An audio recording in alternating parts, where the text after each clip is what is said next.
Story 1. Okay, so let's set the background. I'm 14, and my dad owns a convenience store. Since he is the only one that takes care of it, I help out by running the cash register plus. I get paid, and we have a no return sign on the counter for the register. The day before my mom and dad's anniversary, my dad goes to the mall for a couple of hours to find my mom a gift and leaves me in charge of the shop. Around noon, a lady walks in with a jug of milk and a mad expression. "Excuse me, ma'am," she cuts me off and starts yelling. "I want a refund now." She then places the jug on the counter. "This milk was sold expired. I want a refund now." I look at the expiration date and can tell she has covered the expiration date with whiteout and wrote a new one with a Sharpie. Plus, it was smearing because of the condensation. "Ma'am, we don't do refunds here, and I'm afraid someone has put a fake expiration date on there." "Nonsense. I want my money back now." "Ma'am." "Save it. Where's the owner? I want to speak with him." I was very confused and kind of scared. She was tall, like 6'7", and I'm a short kid, about 4'11". "Ma'am, my dad has gone out to get my mom a gift for their anniversary, so you'll have to come back another day to settle this." She was looking exceptionally angry now and grabbed me by the wrist, pulling me close and demanding that I give her the refund and the number for the business and my dad's phone. At this point, I went to the back for the business number and instead called the cops and pulled up the security footage. I then bunkered in the back room, making rumbling noises until the police came. Once the police arrived, she got worried and tried to act like a regular customer. I came out to the front, told them the situation, and showed them the footage. They ran her ID and found she had many warrants for fraud and shoplifting, plus the assault charge she just got for yanking my wrist. I ended up calling my dad back to press charges, and she was arrested. So, I guess all's well that ends well. Story 2. Okay, so maybe it's cliché, but let me start by saying that I've been a long-time lurker and never expected something like this to happen to me. I regularly giggle to myself about how exaggerated or made up the stories on here are because no one actually acts like this, right? Apparently, I was very mistaken about just how entitled people can be because this story happened to me yesterday. Please enjoy. A little background to start off. I started a new job with the county about a month ago. I was hired to be a juvenile correctional specialist. It's not a glamorous job, but I absolutely make sure my clients are safe, afforded every right they are entitled to, and I treat them with respect and dignity. That being said, I don't live in a great area, and my uniform looks a lot like a police officer's uniform, so I never wear it outside of work if I can help it, just because I don't want to deal with potential issues, which seems to be the right call after this incident. It's also important to note that during my orientation, my training officer spent an hour explaining the many ways that are appropriate and inappropriate when it comes to representing oneself. For instance, in our county, I am considered and therefore legally allowed to refer to myself as an officer of the peace, an officer of the county, an officer of the court, and a correctional officer. At no point and for no reason am I ever legally allowed to represent myself as, or even imply that I am, an officer of the law, a police officer, or any other title of that nature. If someone assumes I am a cop, I legally have to correct them, or I could potentially lose my job, be fined, or even arrested based on the situation. I will point out, however, that my uniform and badge carry the same legal obligations and repercussions when it comes to damage, theft, etc., because it's all considered county property. So, yesterday, I was done working a double shift and got ready to leave work. I hadn't expected the forced overtime, so I hadn't checked the weather for the evening shift. Lo and behold, I had left my windows cracked through a rainstorm, and my extra shirt and jacket had gotten soaked. This would have been fine because it was dark, so I wasn't worried about someone seeing me go from my car to my house. But we were out of milk, and I really needed to stop at the store. Normally, I'd just take off my uniform shirt and badge and throw on my extra shirt. But I didn't feel like donning a soggy top or going into the store in the tank top I wear under my uniform shirt. Plus, it was 15 minutes till close, and I was just running in and out, so what's the worst that could happen? I ran in, grabbed the milk, grabbed some ice cream because why not, and headed to self-checkout.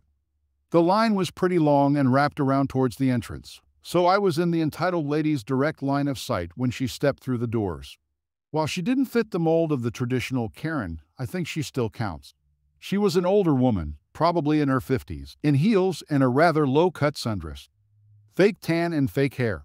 I clock her making a beeline straight for me in my periphery and continue staring straight forward because something about her seemed a little off. Maybe it was the odd gait with the slight stumble every few steps or the fact that she was kind of mumbling to herself. But I had a feeling she was under the influence of something. She got about 5 feet away, and I could smell the alcohol emanating from her. She then reached out and firmly tapped my shoulder.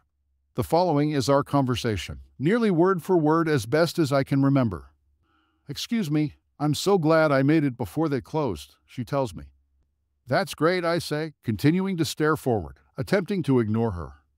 "Well, I just came in because I really need milk for my kids. Do you think you could help me out a bit?" "Sure, the milk is on the wall at the back of the store. Just head straight back down that main aisle, and you'll walk straight into the dairy section." She looks at me dumbly for several seconds. "Well, that's not really what I meant. You see, I noticed that you have the same kind of milk that my family drinks, so I thought maybe you could let me have it so that I can get home to my kids sooner." "No, thank you. I'm good." "Wait, what does that mean? I can't have the milk?" "That is correct.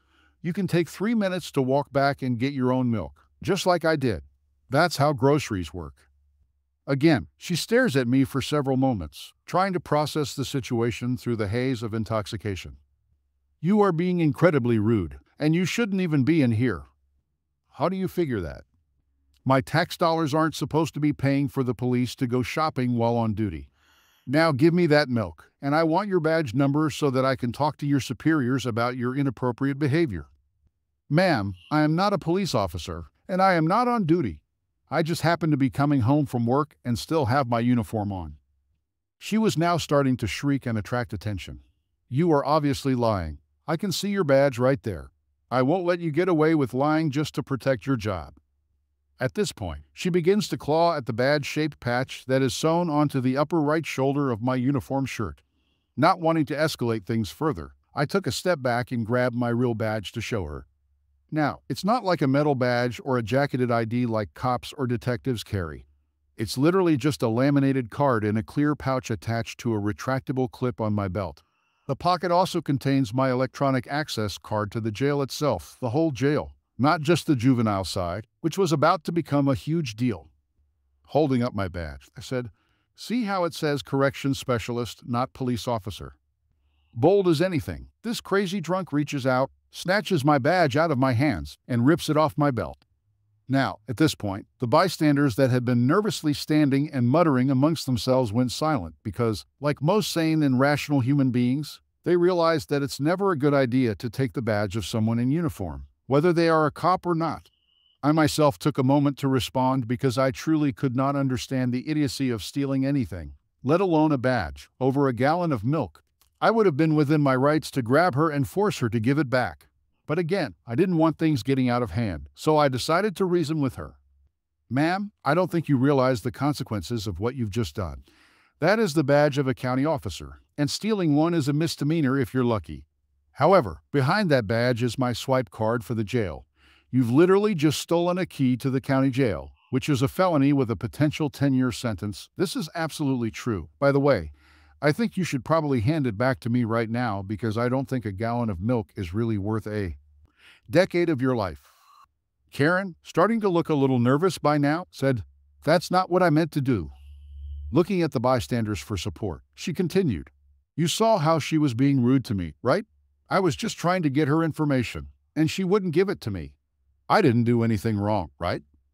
Unbeknownst to either of us, one of the customers ahead of us was either an off-duty cop or retired. I couldn't tell which. He piped up, "Ma'am, I'd do as the officer suggests if I were you. I can't slap cuffs on you right now, but I've got a few guys on speed dial that would happily do it for me. And since they patrol this area, I'd say you've only got a couple of minutes to make your choice." With that, he pulled out his phone and started swiping. All the color drained out of Karen's face, and she basically flung my badge at me as she rushed out of the store, ranting and mumbling loudly about how it was just a gallon of milk. I thanked the older guy and told him not to bother calling anyone.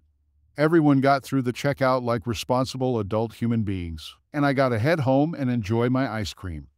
Having learned my lesson, I should really just do my shopping on my days off. Edit. Not that it matters in the context of the story, but I'm a smallish woman. It makes it a little bit funnier to me since I don't think I look anything like a stereotypical cop. Yes. I know there are many fabulously skilled women of all shapes and sizes in all branches of law enforcement. Also, I agree with many of you posting that the cops should have been called because she was intoxicated. I probably should have thought that through better. All I can say is that the whole situation really threw me because her behavior was just so out there. I was just glad that she finally left me alone before it became a huge deal and didn't really think beyond that. I did check the local accident reports this morning, and thankfully no one matching her description was reported to have been in an accident due to drinking. So that's lucky. Thanks for all the likes and the awards. Story 3. Years ago, shortly after I moved out, my dad decided he wanted to remodel his bathroom and hired a local contractor who I will refer to as DB to do it. He fixed a clogged sink for him once. From the start, my dad was extremely skeptical of contractors and did not want to get scammed. After they agreed on the price for labor, my dad asked him for an invoice for the cost of all the materials. He took said invoice to one of his coworkers whose brother-in-law was a plumber or in construction or something to look over the list of materials and see if the quote was fair. Right off the bat, DB was trying to do close to a 50% markup on the materials. Instead of paying DB's invoice, my dad just bought all the materials himself, saying he knows a guy who gives him amazing discounts, so DB doesn't get suspicious that my dad was onto his game. After 3 months, the bathroom was not close to being done despite DB telling him it would take 2 months. My dad had to travel for work and would be gone for a week, so he asked me to house sit make sure DB showed up to work and did not steal anything. Right off the bat, DB tries to be all buddy-buddy with me, but I did not like the guy and just brushed him off, asking how the bathroom was coming. Over the course of the week, DB tried to upsell me on a bunch of things he said needed to be done to finish the bathroom. Most of it was electrical work, which he did not have a license for. My dad filled me in before he left about what was quoted in the labor, and there was no electrical work quoted. I told him, no, just stick to the original quote. Once my dad came back, I filled him in on all the additional charges DB tried to tack on. He also did not show up for 3 days, saying he hurt his shoulder tripping over his cat. Then, he tried to install the new ceiling light, which he was not asked to install because we had an electrician coming to install it. After a heated discussion between DB and me, he stopped installing the ceiling light and started laying tile, during which he broke a quarter of the tiles. After this debacle, my dad did some investigating and looked up DB's license and found out that not only was the license expired, it did not belong to DB. So my dad asked my brother and me to come over when he was going to confront DB about lying about his license. A very heated argument broke out when my dad refused to let DB enter the house to collect his tools and said we would bring the tools out to him. DB then threatened to press charges against me for assault when I accidentally brushed his shoulder while passing him in the hallway, and I refused to apologize. After the cops showed up, DB quickly tried to play the victim, but the cops told DB to collect his tools and leave. The bathroom is still unfinished, but my dad did not have to pay DB for his 3 months of labor and used that money to hire real contractors to finish the bathroom. It only took them a week and a half to finish. After this, my dad contacted the local news to tell them about DB being a con. A few months later, the news did an investigation story about him and found other people DB scammed, where DB would start to work on their bathroom. But once he got paid, he would cut and run, leaving the bathroom unfinished and stealing all the materials. The news then set up a sting for DB and exposed him for being a con man, and he was arrested not long after the news story aired.